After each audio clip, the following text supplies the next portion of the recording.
Alhamdulillah dek geus nyampe ka lemburnya.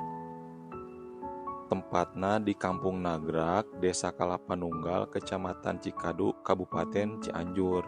Tah ieu teh pun Bapak teh nungguan ti tadi mah pageun. Lamun ieu Bikmin teh adina bapak anu bungsu. Jadi pun bapak teh mapageun ti tadi nyalur. Geus ret deui anak teh kamana cenah can nyampe ieu teh.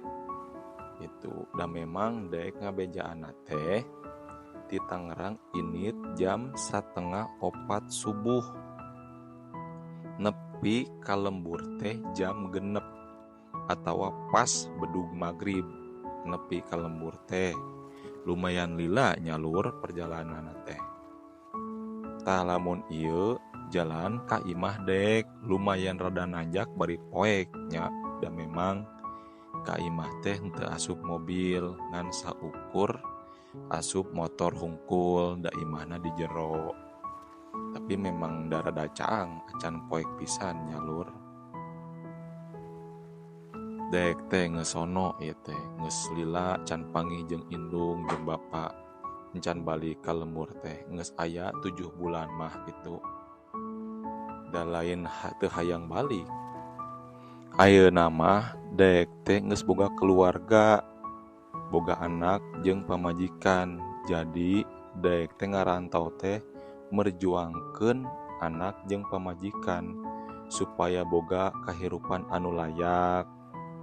Ari kahirupan dek geus layak mah dek teh hayang nyenangkeun kanu jadi kolot nyalur. Kitu tah lalakon dek teh. Tah lamun ieu imah dek nyalur, imahna teh imah panggung khas lembur.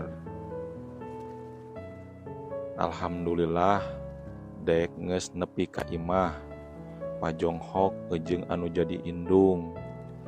Jeung alhamdulillah indung jeung bapak teh calalager nyalur.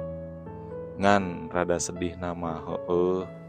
Indung jeung bapak teh geus beuki kolot. Jadi dek sakeluarga teh kudu mineng ayeuna mah balik ka lembur teh. Supaya bungaheun indung jeung bapak teh ari ngumpul mah anak minantu jeung incuna teh. Jadi kitu nyalur